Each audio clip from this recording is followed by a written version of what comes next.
What's up, guys? We're back with the latest in NECA Turtles, taking a look at a repaint figure that, honestly, I'm not too sure I ever expected this was going to happen, but here we are. So we're taking a look at the Wal-Mart exclusive Super Shredder, the Shadow Master version.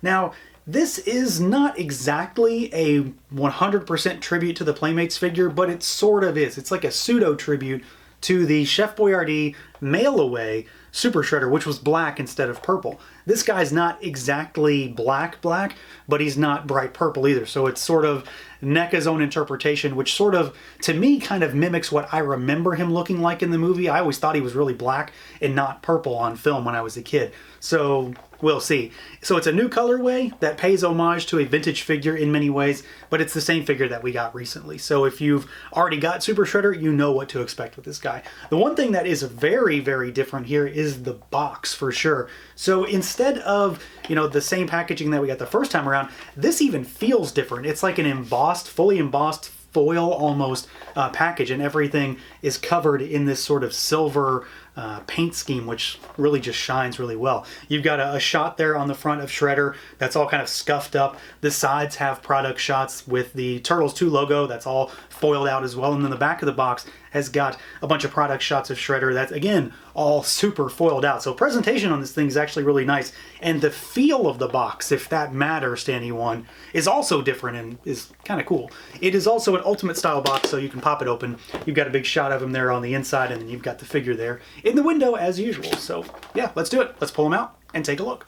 And here we go, out of the package, our Shadow Master Super Shredder. So this guy, again, is a repaint of the figure that we got last year, not too long ago, and he is sort of an homage to that vintage Playmates mail-away Super Shredder. But at the same time, he's not exactly. Like, he's not straight up black, which is how that Shredder was. If anything, this guy is how I always thought for the longest time Super Shredder actually looked. Like, I didn't know he was super bright purple until years later.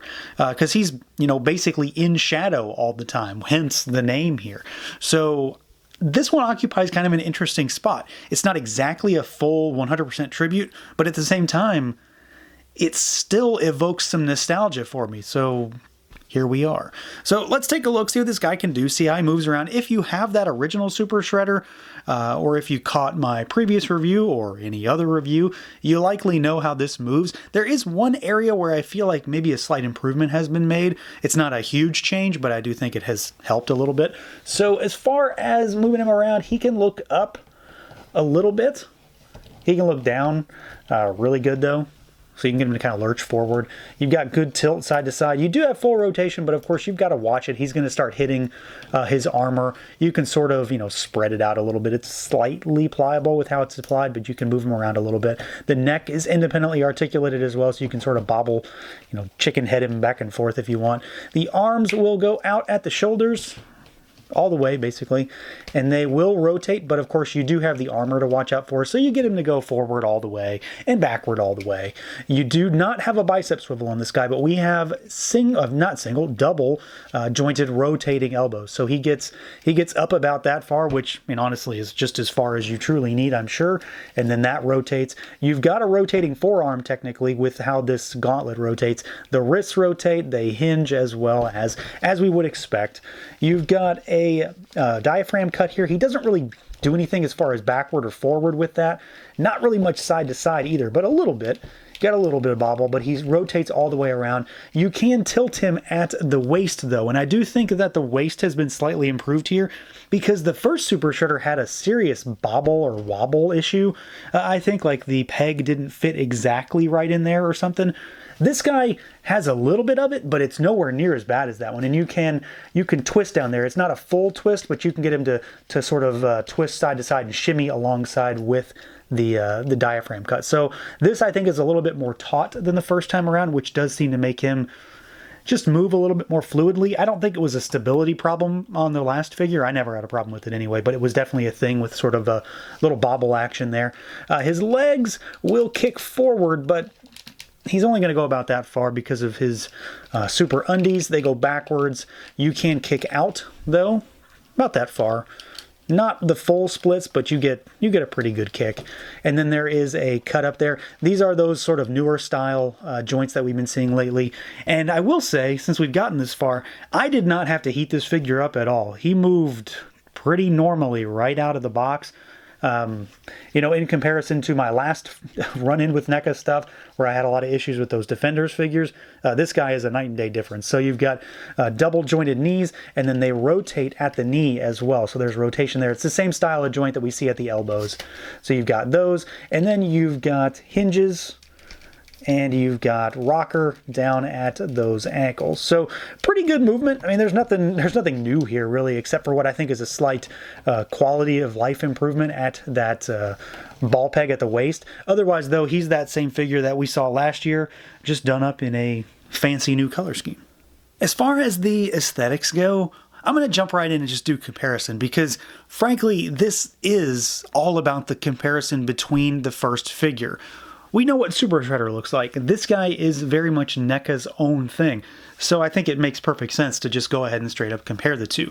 And honestly, when you get them side by side, they do look super different, no pun intended. They are, of course, the same sculpt, so there's nothing really different there in terms of overall design, but the color palette is wildly different. This guy almost looks cartoony by comparison. I'm not so sure that I have a preference yet between the two, because, I mean, this figure absolutely blew me away when we first got it last year. But I'm telling you, something about this really pushes the nostalgia button when it comes to the color palette, because, again, this is really what I thought he looked like. You see this Super Shredder drenched in shadow because they're under that dock the entire time. He's in the movie for, 4.5 seconds, but he's cloaked in shadow a lot for that entire time. And this really, really looks like kind of what I remember him as. Obviously, you can go and watch the movie and you can catch glimpses of this brighter purple, but as a kid, I always thought that he was a lot darker.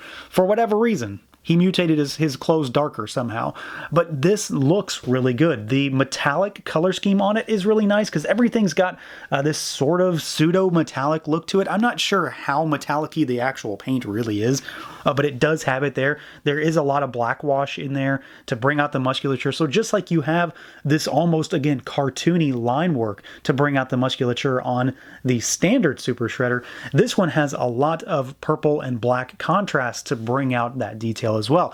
One thing that is interesting is there seems to be a little bit more of like an almost blue hue in the armor on the new one than the old one. This one has it, but in certain instances I see it a lot on the whatever you want to call these pieces of armor. It could just be the light playing tricks on me, but I do think that they look a little bit different there. I'm probably wrong. Of course, one of the big differences is the cape. So you've got the very Secret of the Ooze style cape here, as far as the very shimmery, just straight fabric kind of cloth.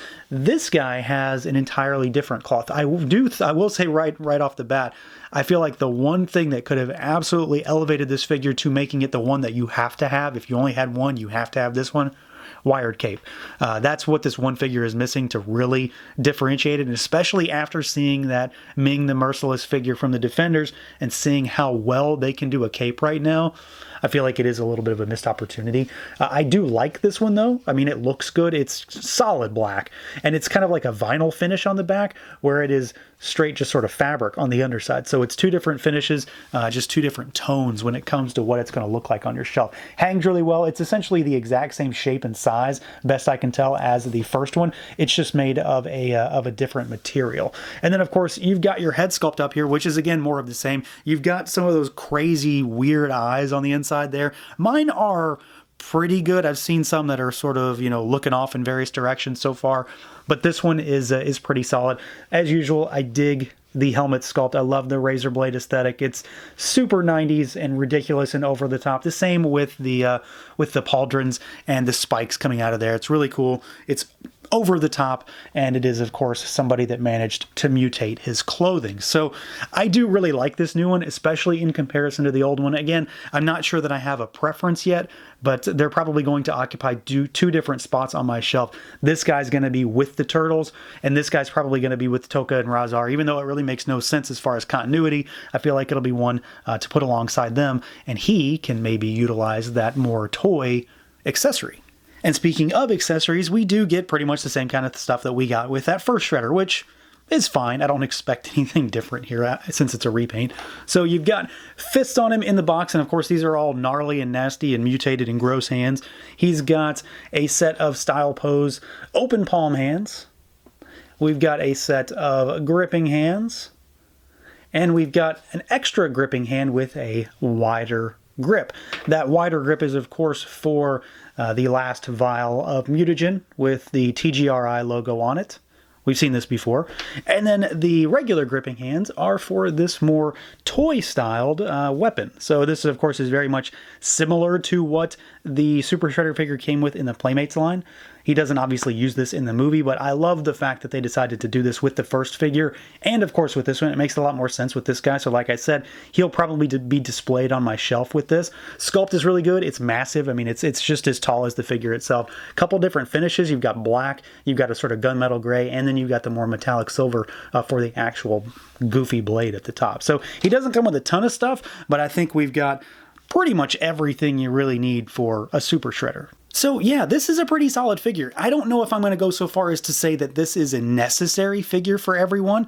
I am very much a hardcore Turtles collector when it comes to stuff these days. So this is a must-have for me because, well, it's a Super Shredder, and I love Super Shredder, and I love Turtles, so I'm going to buy it.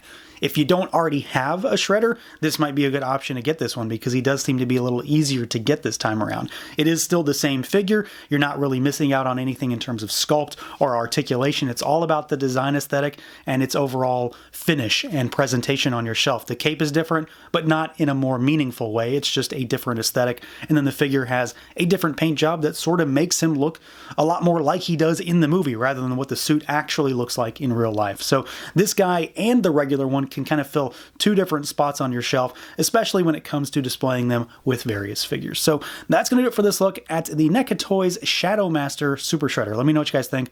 Feel free to like, comment, subscribe, and share, and until next time.